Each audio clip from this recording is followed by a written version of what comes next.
Hi friends, నేను మీ history Rafi సార్ని.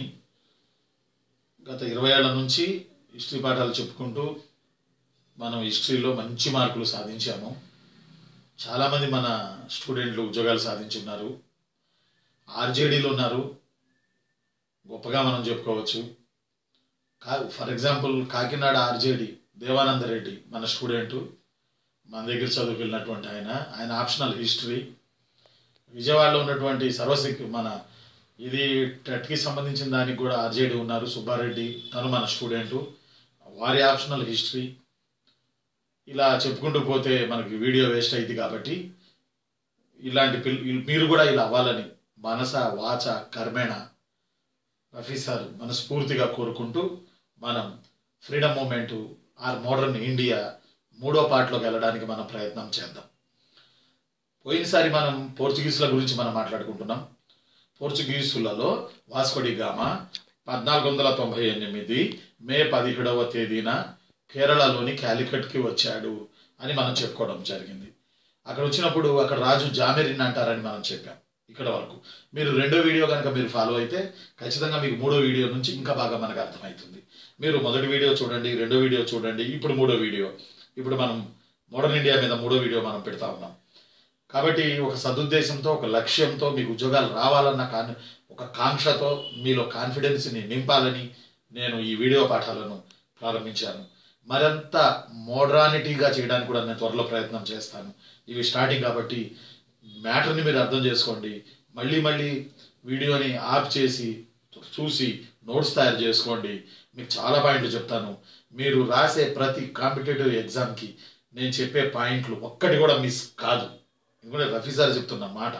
కాబట్టి ఇప్పుడు మూడో వీడియోకి వెళ్దాం. మనం పోయినసారి మనం ఏం చెప్పినామంటే క్లాస్లో, ఇక్కడ మనం చెప్పుకున్నటువంటి వీడియో క్లాస్లో జామెరిన్ ఉన్నారు వాస్కో డి గామా వచ్చినప్పుడు. ఆ జామెరిన్ అసలు పేరేంటో చెప్తానని పోయినసారి నేను మీకు చెప్పడం జరిగింది. అయితే అదేంటంటే రాజా మనువిక్రమ వర్మ అనేది జామెరిన్ అసలు పేరు.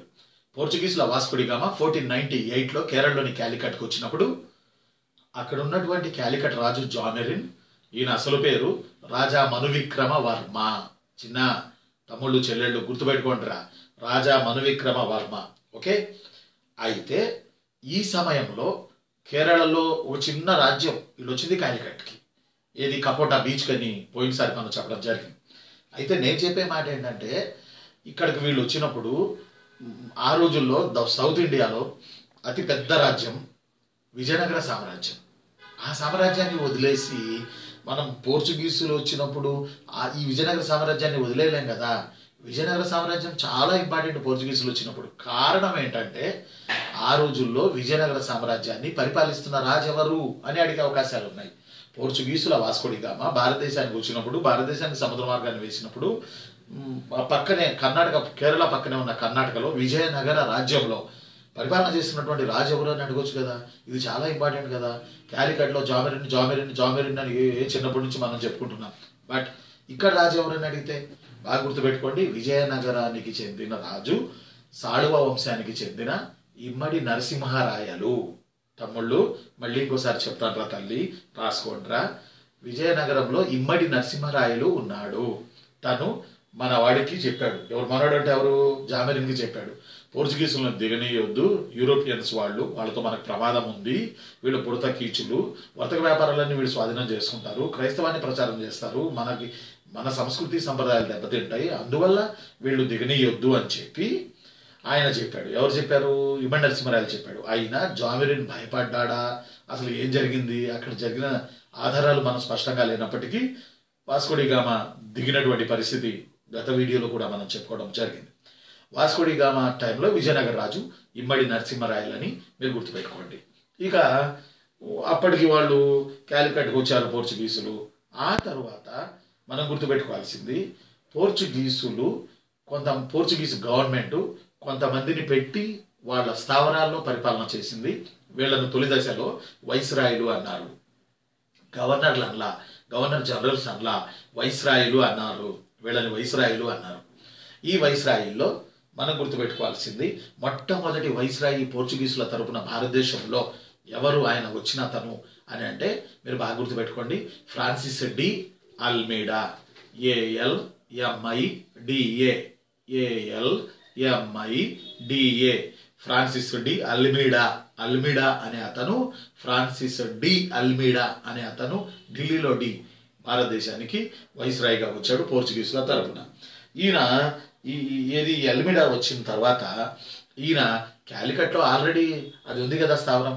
క్యాలికట్ నుంచి కొచ్చిన్, కన్ననూర్, క్విలాన్, బాగా గుర్తుపెట్టుకోండి. Already Calicut Vasco da Gama. Calicut తర్వాత కొచ్చిన్, బాగా వినండి రా చెల్లెళ్ళు, ఉద్యోగం రావాలి లేకపోతే కష్టం, ఉద్యోగం కొట్టి తీరాలి, లైఫ్ సెటిల్ అవుతుందిరా, అర్థం చేసుకోండి.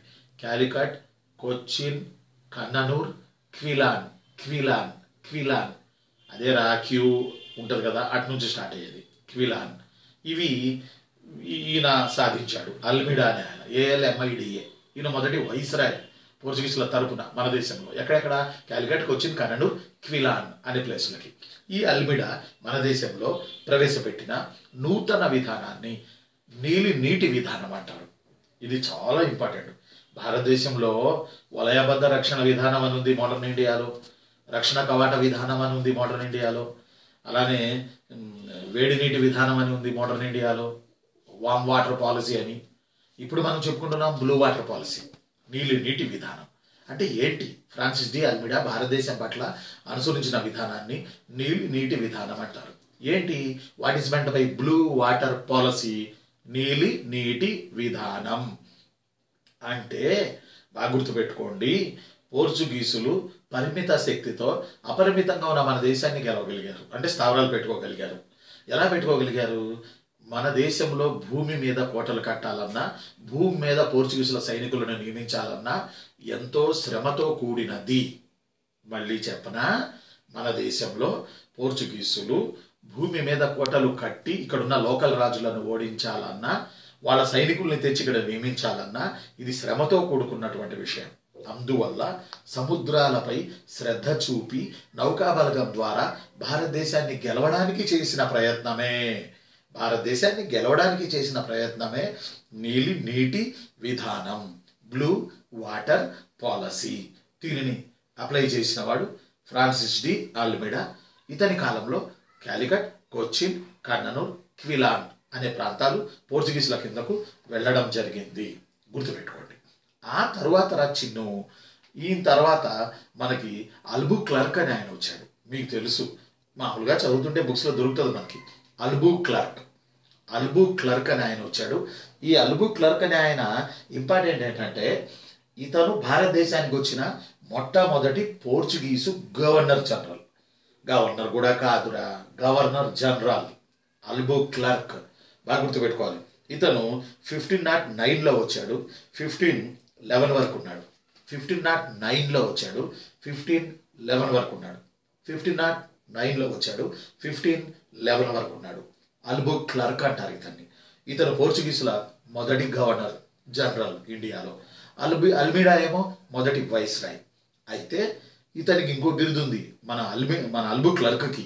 ఆ బిరుదు ఏంట్రా నాన్న అంటే, భారతదేశంలో పోర్చుగీసుల రాజ్య నిర్మాత ఎవరు అని అంటే అల్బుక్లర్క్. గుర్తుపెట్టుకోవాలి. అల్మీడా కాదు, వాస్కో డి గామా కాదు. బాగా గుర్తుపెట్టుకోవాలి. ఆ పోర్చుగీసు రాజులు కూడా కాదు. ఎవరు అని అంటే ఈయన అల్బుక్లర్క్. భారతదేశంలో పోర్చుగీసు రాజ్య నిర్మాత అన్న, భారతదేశంలో పోర్చుగీసుల తరపున మొదటి గవర్నర్ అన్న అల్బుక్లర్కే, గవర్నర్ జనరల్ అన్న అల్బుక్లర్కే. గుర్తుపెట్టుకోవాలి. ఇతను క్యాలికట్కి, కొచ్చిన్కి, కన్ననూర్కి, క్విలాన్కి పాలకుడుగా వచ్చాడ్రా. కోటల మీద ఏది మన దేశం నుంచి సుగంధ ద్రవ్యాలు, వస్త్రాలు, ముత్యాలు, నల్ల మిరియాలు ఇలాంటివి మెయిన్గా తీసుకెళ్ళడానికి వీళ్ళు వచ్చారు అన్నట్టు. నల్ల మిరియాల గురించి నేను రెండో పార్ట్లో కూడా మీకు చెప్పడం జరిగింది, మోడర్న్ ఇండియా 2వ పార్ట్లో. అయితే ఇప్పుడు ఇక్కడ అల్బుక్లర్క్ వచ్చినప్పుడు మన దగ్గర ప్రధానంగా ఏది పక్కనే ఉన్న విజయనగర రాజ్యంలో ఎవరున్నారు అని అంటే శ్రీకృష్ణదేవరాయలు ఉన్నాడు. ఇది మాత్రం మంచి పాయింట్ రా. అల్బుక్లర్క్ ఒక great governor general in India from Portuguese. ఇతని కాలంలో విజయనగర రాజ్యంలో ఉన్న ఆయన ఎవరు, ఆ పరిపాలిస్తున్న రాజు ఎవరు అంటే కృష్ణదేవరాయలే. అయితే అంతకి ముందు ఇమ్మడి నరసింహరాయల కాలంలో పోర్చుగీసులు అంటే కోపించిన విజయనగర రాజులు ఇప్పుడు కృష్ణదేవరాయలు వచ్చే నాటికి, తుళువ వంశం వచ్చే నాటికి, తుళువ వంశం వచ్చే నాటికి పోర్చుగీసులతో వీళ్ళు చెలిమి చేయడం మొదలేశారు. ఎవరు? కృష్ణదేవరాయలే మెయిన్గా స్నేహహస్తం చాచాడు. ఎవరికి? పోర్చుగీసులకి. రండి, మీకు నేను సాయం చేస్తాను అని. కారణం, కృష్ణదేవరాయలకి పోర్చుగీసుల వల్ల అవసరాలు ఉన్నాయి. అలానే పోర్చుగీసులకి కూడా కృష్ణదేవరాయల నుంచి అవసరాలు ఉన్నాయి. అందువల్ల అయితే ఈ అల్బుక్లర్క్ దృష్టి గోవా మీద పడింది. ఓల్డ్ గోవా అంటారు, ఓల్డ్ గోవా, పాత గోవా. గోవా మీద పడింది తన దృష్టి. కాలికట్, కొచ్చిన్, కన్ననూర్, క్విలాన్ ఉన్నప్పటికీ గోవా కావాలి. గోవా కావాలి అని అంటే ఆ రోజుల్లో గోవా ఎవరి కింద ఉంది అంటే అప్పటికి బహుమనీ రాజ్యంలోని 5 రాజ్యాలలో బీజాపూర్ రాజ్యం కింద గోవా ఉంది. గుర్తుపెట్టుకోవాలి. బహుమనీలోని 5 రాజ్యాలలో బీజాపూర్ రాజ్యం కింద గోవా ఉన్నది. బీజాపూర్ నవాబు యూసఫ్ ఆదిల్ షా కింద గోవా ఉన్నది. గుర్తుపెట్టుకోవాలి. యూసఫ్ ఆదిల్ షా కింద గోవా ఉన్నది. కానీ డైరెక్ట్గా అల్బుక్లర్క్ వాళ్ళ మీద యుద్ధం చేయలేడు. అందువల్ల అల్బుక్లర్క్ ఏం చేశాడు? కృష్ణదేవరాయలతో సంధి చేసుకున్నాడు.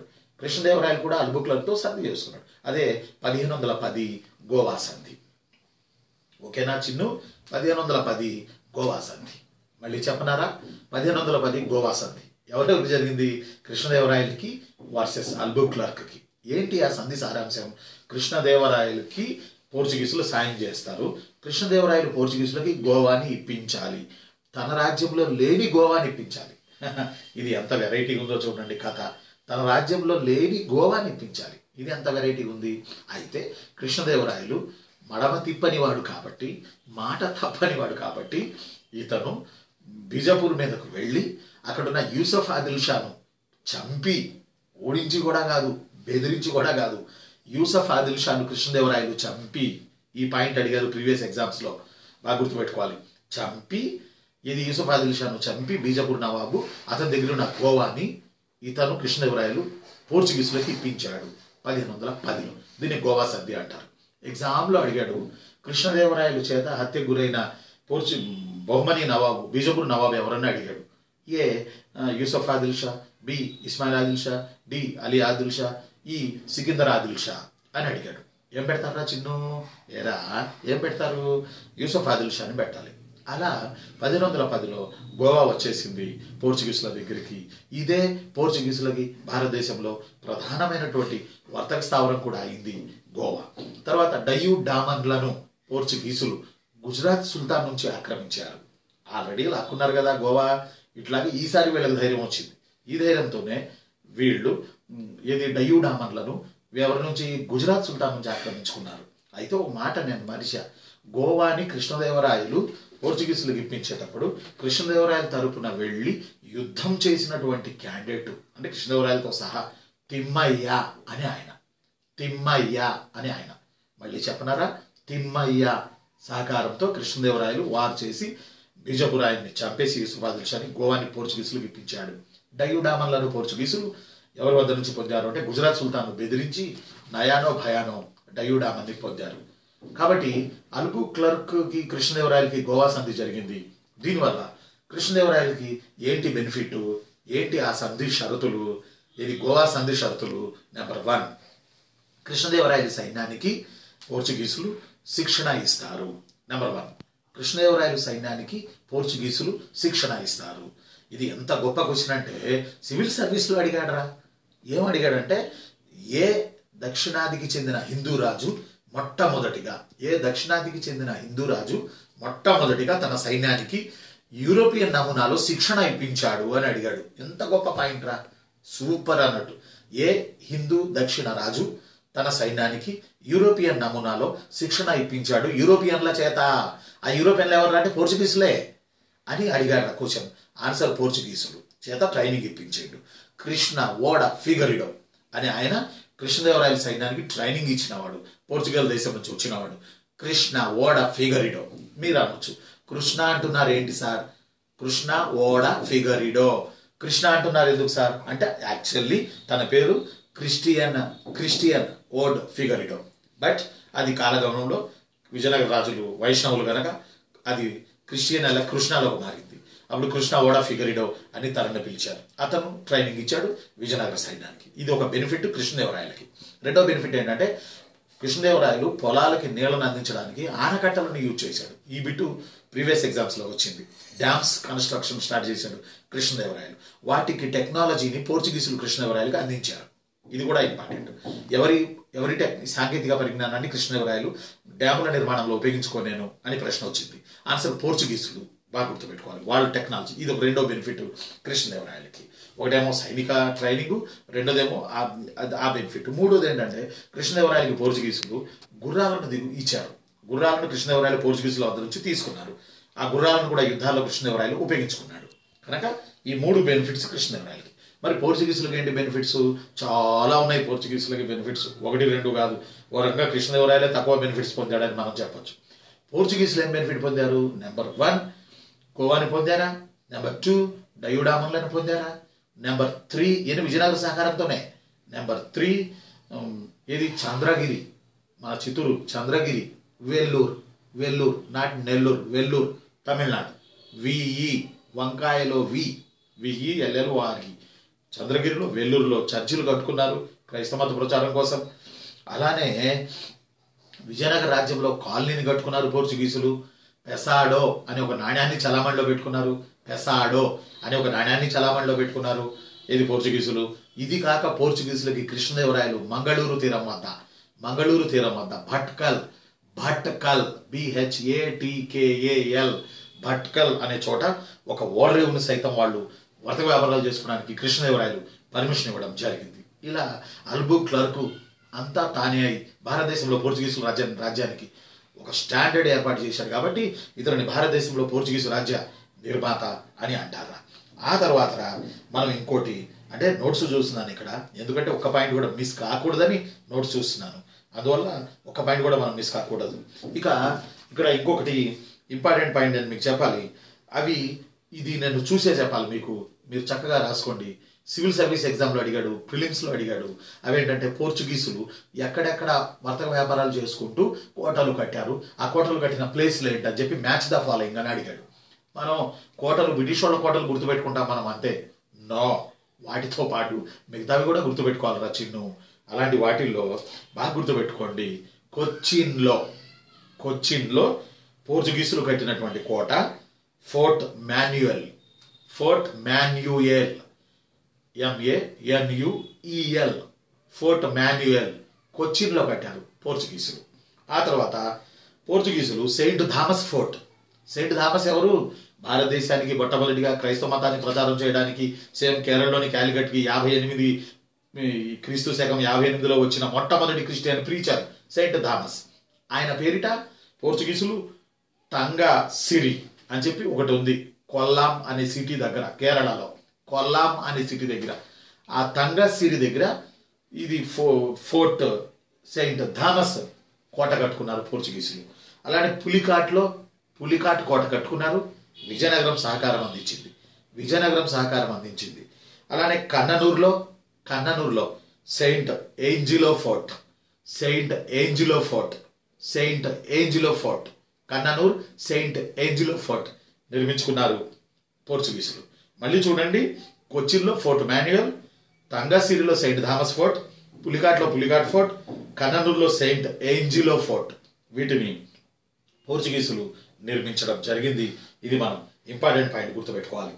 ఆ తర్వాత పోర్చుగీసులు మనకి ఇంకొక ఇంపార్టెంట్ పాయింట్ ఏంటంటే భారతదేశంలో వీళ్ళు చూడండి, క్యాలికట్, కొచ్చిన్, కన్ననూర్, క్విలాన్, గోవా, డయ్యూ, డామన్, సాల్సెట్టి, ముంబాయి ఇలాంటి అనేక ఓడరేవులను వశపరుచుకున్నారు. భారతదేశంలో రకరకాల విన్యాసాలను ప్రదర్శించి పోర్చుగీసుల భారతదేశంలో మొట్టమొదటి కోట ఏది అని అంటే, మొట్టమొదటి స్థావరం అంటే మీరు క్యాలికట్ పెడతారు, అందులో ఎలాంటి డౌట్ లేదు చిన్ను. చివరి స్థావరం అని అంటే ఇది మంచి పాయింట్. చివరి స్థావరం అని అంటే 1605 ఆ ప్రాంతం చివరి స్థావరం. చెప్పనా ఎక్కడో అమ్మా చిన్నమ్మ, చెప్పనా ఎక్కడో? ఈ చివరి స్థావరం మచిలీపట్నం లేదా నిజం. మచిలీపట్నం చివరి స్థావరం. మచిలీపట్నం నుంచి వాళ్ళు ఇండియా వదిలేసి వెళ్ళిపోయారు పోర్చుగీసులు. ఓకేనా? అయితే వెళ్ళిపోయారు అని అంటున్నారు సార్ మీరు, వాళ్ళు ఉన్నారు కదా అని మీకు డౌట్ వచ్చింది. ఎస్, వాళ్ళు వెళ్ళిపోయింది నిజమే, కానీ ఒక చోట ఉన్నారు. అది గోవాలో ఉన్నారు. ఎప్పటి వరకు ఉన్నారంటే 1961 వరకు ఉన్నారు. అది ఈ వీడియోలోనే మనం చెప్పుకోవడానికి ప్రయత్నం చేద్దాం అక్కడ ఏం జరిగిందో. అయితే ఇప్పుడు మనకి ఇంపార్టెంట్ ఏంటంటే పోర్చుగీసులు భారతదేశంలో ఎందుకు ఇంత గొప్పగా స్థావరాలు పెట్టారు, మన వాళ్ళని మౌడు చేసుకున్నారు, వర్తక వ్యాపారాలు చేసుకుంటున్నారు. వాస్కోడి గామా వచ్చి వెళ్ళాడు, ఆ తర్వాత చాలా మంది వచ్చారు. అన్ఇంపార్టెంట్ వాళ్ళని నేను చెప్పట్లా, వాళ్ళ జోలికి వెళ్ళకండి. ఎందుకంటే ఏది ఇంపార్టెంట్ ఏది అన్ఇంపార్టెంట్ అనేది యాజ్ ఏ అసిస్టెంట్ ప్రొఫెసర్గా హిస్టరీలో కొద్ది గొప్ప తెలిసి ఉంటుంది కదా, అందువల్ల. సరే, అయితే బాగా గుర్తుపెట్టుకోండి, పోర్చుగీసు రాజ్యం మరి ఎందుకు పతనమైంది, ఎందుకు వీళ్ళు డౌన్ఫాల్ అయ్యారు, అవడానికి కారణం ఏంటి బాగా గుర్తుపెట్టుకోండి. ఏ రాజ్యమైనా, ఏ కోటలైనా, ఏ స్థావరాలైనా చరిత్రలో పైకి ఫ్లో అవ్వాల్సిందే, డౌన్ అవ్వాల్సిందే. ఎన్నో చరిత్రలు చూసాం మనం, ఇది మనకు లెక్కన. అయితే ఇక్కడ మనం గుర్తుపెట్టుకోవాల్సింది, పోర్చుగీసులు పతనం కావడానికి కారణం ఒకటి, వీళ్ళు ఓవర్గా ఇండియాలో క్రైస్తవాన్ని ప్రచారం చేశారు. ఆ చిన్ను ఓవర్గా వీళ్ళు ఇండియాలో క్రైస్తవాన్ని ప్రచారం చేశారు. ఎట్లా? సౌత్లో అన్ని హిందూ రాజ్యాలు ఉన్నాయి, క్రిస్టియానిటీని ఫోర్స్ఫుల్గా ప్రచారం చేస్తే కష్టం కదరా, ఇది ఒక పాయింట్. రెండోది, వీళ్ళు ఆ రోజుల్లో షాజహాన్ ఉండే మొఘలాయి చక్రవర్తి గొప్ప రాజు. ఈ షాజహాన్కి చెందిన భార్య మీ అందరికీ తెలుసు, అర్జుమంద బాను బేగం. షాజహాన్ భార్య పేరు అర్జుమంద బాను బేగం. ఈమెకు ముంతాజ్ మహల్ అని పేరు పెట్టారు. ముంతాజ్ మహల్ నుంచే తాజ్ మహల్ వచ్చింది, కట్టాడు ఆమె పేరిట. ఆమె చనిపోయిన తర్వాత షాజహాన్ ఈ ముంతాజ్ మహల్ చెలికత్తెల్ని కూడా తీసుకువెళ్ళి క్రైస్తవంలోకి మార్చడానికి పోర్చుగీసులు ప్రయత్నం చేశారట, రాజు భార్యకు చెందిన ఫ్రెండ్స్ని. ఇంక ఇది ఘోరం కదా. అందువల్ల షాజహాన్ పోర్చుగీసుల స్థావరాలపై ఇరుచుకుపడ్డాడు. ఈ బిట్టు మొన్న ఇది మన ప్రీవియస్ గ్రూప్ 2లో, తెలంగాణ గ్రూప్ 2లో అడగడం జరిగింది. ఇది ఇప్పుడు ఇంకా జరగబోతున్న రిక్రూట్మెంట్లో, ఇది పాత గ్రూప్ 2 రిక్రూట్మెంట్లో ఈ క్వశ్చన్ అడగడం జరిగింది. పోర్చుగీస్ స్థావరాలను భారతదేశంలో పెద్ద ఎత్తున ధ్వంసం చేసిన మొఘలాయి నవాబ్ ఎవరని. కొంతమంది ఔరంగజేబు పెట్టి వచ్చారు. ఔరంగజేబు కాదురా బాబు, షాజహాన్. ఓకేనా, ఇది గుర్తుపెట్టుకోండి. అంటే ఒకటి, విపరీతమైన క్రైస్తవ మత ప్రచారం మనం తట్టుకోలేకపోయాం. రెండు, బానిస వ్యాపారం. అయ్యయ్యో, వీళ్ళు వర్తక వ్యాపారాలు చేసుకుంటున్నా అంటే మన దేశం నుంచి మనలో చీప్ లేబర్ ఎక్కువ ఉంది కాబట్టి మన వాళ్ళని తీసుకుని వెళ్ళిపోయి వేరే దేశాలకు అమ్మేసుకునేవాళ్ళు. బానిస వ్యాపారం ఇదేంటి? ఇది హ్యూమన్ ట్రాఫికింగ్ కదా, ఇది చాలా ఘోరం కదా. దీనికి మన వాళ్ళు తట్టుకోలేకపోయారు. మూడోది, పోర్చుగీసులో పతనం కావడానికి కారణం ఈ వచ్చిన గవర్నర్లు, గవర్నర్ జనరల్ లంచగొండులు. అబ్బా, విపరీతమైన లంచగొండితనం. అందువల్ల కూడా వీళ్ళు వ్యాపారాన్ని వీళ్ళ చేతులారా వీళ్ళ దెబ్బ తీసుకున్నారు. అదొకటి. ఆ తర్వాత పోర్చుగీసుల రాజ్యం భారతదేశంలో ఎందుకు పతనమైందని అంటే ఇంకోటి, విజయనగర రాజ్యం. వీళ్ళు విజయనగర రాజ్యంతో చాలా ఫ్రెండ్షిప్ ఉన్నారని ఇందాకే మనం చెప్పాం. సంబంధాలు, వర్తక వ్యాపారాలు పెట్టుకున్నారని చెప్పాం. సందులు కూడా జరిగినాయని మనం చెప్పాం. అయితే విజయనగర రాజ్యం కృష్ణదేవరాయలు చచ్చిపోయిన తర్వాత విజయనగర రాజ్యానికి పోర్చుగీసులకి అళియా రామరాయలు కాలంలో స్పర్ధలు వచ్చాయి. కృష్ణదేవరాయల అల్లుడు అళియా రామరాయలు, ఆ రోజుల్లో రాజు సదాశివరాయలు. ఈ కాలంలో పోర్చుగీసులతో అళియా రామరాయలు మంత్రి కాబట్టి మొత్తం తనే నడిపాడు కాబట్టి, సదాశివరాయలు 12 ఏళ్ల బాలుడు కాబట్టి అళియా రామరాయలు వాటితో గొడవలు పెట్టుకున్నాడు. ఫలితంగా పోర్చుగీసులు విజయనగరంతో వర్తక వ్యాపారాలు, ఈ సందులు, స్నేహాలు బంద్ చేశారు. ఆ తర్వాత తల్లికోట యుద్ధంలో విజయనగర రాజ్యం పతనమైంది 1565లో. దాని పతనంతో పోర్చుగీసులు కూడా ఇండియాలో సౌత్లో ఒక బలమైనటువంటి ఆ నిలబడడానికి పునాది లేకుండా చేసుకున్నారు. ఇది ఒక ప్రాబ్లం అయింది వాళ్ళకి. ఆ తర్వాత ఇంకోటి చాలా కీలకమైన విషయం ఏంటంటే 1580, 1580, మళ్ళీ మీకు చెప్తున్నాను చిన్ను, తమ్ముళ్ళు, చెల్లెళ్ళు, 1580లో ఇది మన పోర్చుగల్ దేశాన్ని స్పెయిన్ పక్కనే ఉన్న, యూరోప్లో పక్కనే ఉన్న, అట్లాంటిక్ సముద్రం పక్కనే ఉన్న స్పెయిన్ దేశం ఆక్రమించేసుకుంది. ఎప్పుడైతే స్పెయిన్ దేశం ఆక్రమించేసుకుందో పోర్చుగీసుల ఇండియా స్థావరాలు ప్రశ్నార్థకమైంది. అప్పుడు మీడియా స్పెయిన్ అడిగింది, ఏమండి మీరు పోర్చుగీస్ని ఆక్రమించుకున్నారు కదా, మరి ఇండియాలో ఉన్న స్థావరాలు కంటిన్యూ చేస్తారా? వాళ్ళు అన్నారు, మాకు అవసరం లేదు, మేము దక్షిణ అమెరికా వైపు వెళ్ళాలనుకుంటున్నాం, మా టార్గెట్ అంతా బ్రెజిల్ వైపు ఉన్నది, అందువల్ల మాకు అవసరం లేదు అని అన్నారు వాళ్ళు. కాబట్టి ఒకటి, బానిస వ్యాపారం వల్ల. రెండు, విపరీతంగా క్రైస్తవాన్ని ప్రచారం చేయడం వల్ల, ముఖ్యంగా అల్బుక్లర్కే. మూడోది, ఇక్కడున్న రాజులతో స్నేహ సంబంధాలు సఖ్యతగా చేయకపోవడం వల్ల, షాజహాన్ భార్య చెలికత్తెల్ని ఎత్తుకుపోవడం వల్ల, ఆ తర్వాత వీళ్ళు వీళ్ళ దేశాన్ని, పోర్చుగల్ దేశాన్ని స్పెయిన్ దేశం ఆక్రమించుకోవడం వల్ల, ఇత్యాది కారణాల వల్ల భారతదేశంలో పోర్చుగీసులు ఒక మాట చెప్పాలంటే పతనం అయిపోయారు. భారతదేశం వదిలి వెళ్ళిపోవాల్సినటువంటి పరిస్థితి వీళ్ళకి ఏర్పడింది. వెళ్ళేటప్పుడు 1605లో చివరి స్థావరం, 1605లో చివరి స్థావరం, వదిలేళ్ళిన స్థావరం. అయితే వాళ్ళు వెళ్ళారు కానీ గోవాని మాత్రం ఇట్లాగే పెట్టుకుని ఉన్నారు. నేను ఇప్పుడే చెప్తా గోవా గురించి కూడా. అయితే పోర్చుగీసుల వల్ల మనకి ఏంటి రిజల్ట్, ఏంటి ఫలితాలు? ఒక 2 నెలలు సావాసం చేస్తేనే వాళ్ళు వీళ్ళు వాళ్ళు అవుతారని అంటారు కదా. మరి పోర్చుగీసులు మన దేశంలో చాలా సంవత్సరాలు ఉన్నారు, వర్తక స్థావరాలు ఉన్నారు, వ్యాపారాలు చేసుకున్నారు, రకరకాల విన్యాసాలు ప్రదర్శించారు. మరి అలాంటప్పుడు వాళ్ళు మనకి ఏమి ఇచ్చారు? ఆలుగడ్డ పోర్చుగీసులు మనకి పరిచయం చేశారు.